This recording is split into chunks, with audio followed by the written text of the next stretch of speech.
Shalom saudara-saudara, pada kesempatan kali ini kami dari kelompok J akan membawakan presentasi dengan topik inseminasi buatan. Sebelum memulai presentasi, kami akan memperkenalkan diri kami masing-masing. Nama saya Hizkia Krisandi. Nama saya Andrea Wanda Frida. Saya Francisca Vela Monica. Dan saya Putri Valencia Jun. Berikut topik-topik yang akan kami bahas dalam presentasi ini. Untuk selanjutnya, saya persilakan Saudara Vela untuk menjelaskan. Yang pertama, kami akan membahas mengenai definisi inseminasi buatan. Inseminasi buatan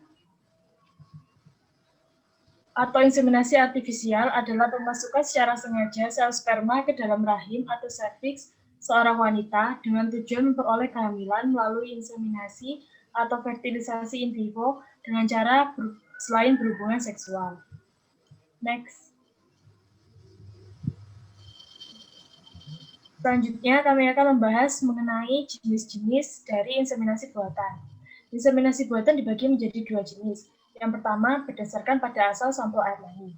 Berdasarkan pada asal sampel air mani, inseminasi buatan dibagi menjadi 2 jenis lagi, yaitu inseminasi buatan oleh suami dan inseminasi buatan oleh donor.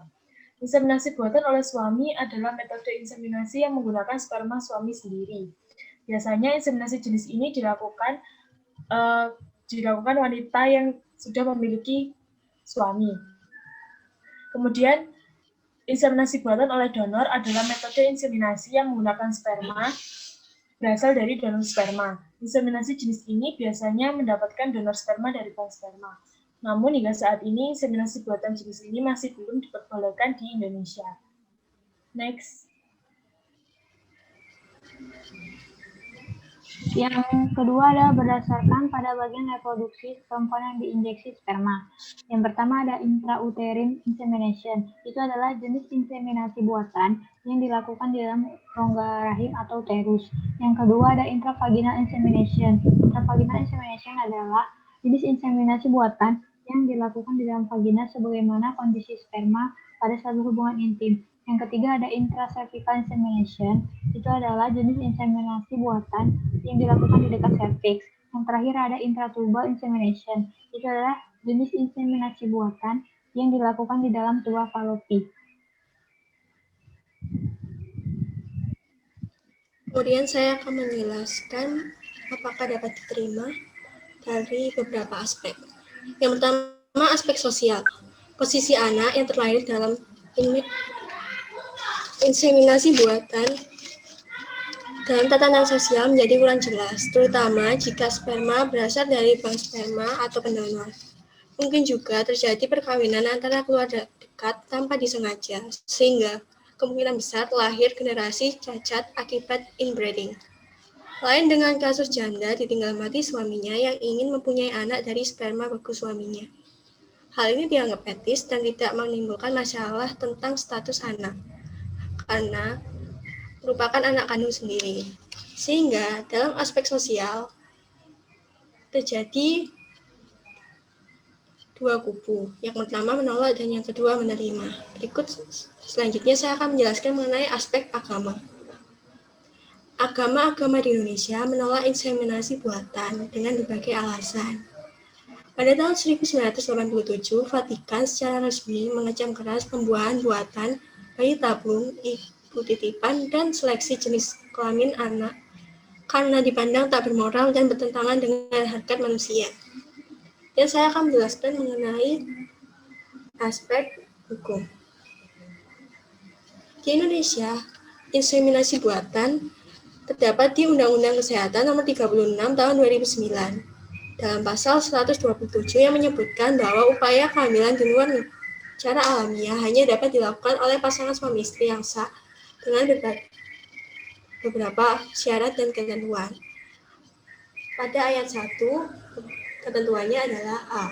Hasil pembuahan sperma dan ovum dari suami istri yang bersangkutan ditanamkan dalam rahim istri di mana ovum berasal. B. Dilakukan oleh tenaga kesehatan yang mempunyai keahlian dan kewenangan untuk itu. Dan C. Pada fasilitas pelayanan kesehatan tertentu.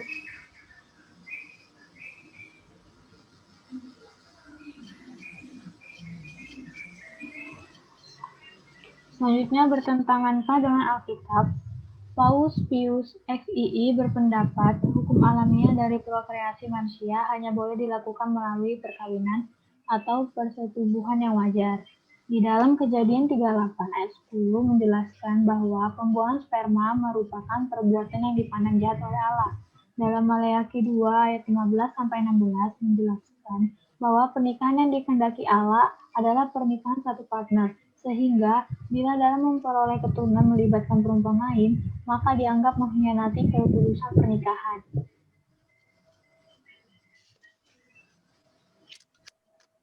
Selanjutnya, bolehkah dilakukan bagi orang percaya jika tidak dapat memiliki anak dengan jalur normal?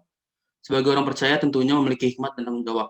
Apabila pasangan suami istri memiliki masalah kesehatan dan tidak dapat mempunyai anak melalui jalur normal, maka sebaiknya meminta petunjuk dan hikmat dari Tuhan. Mereka harus percaya bahwa mukjizat Tuhan itu nyata dan pasti terjadi saat waktu yang tepat. Matius 7 ayat 7. Next.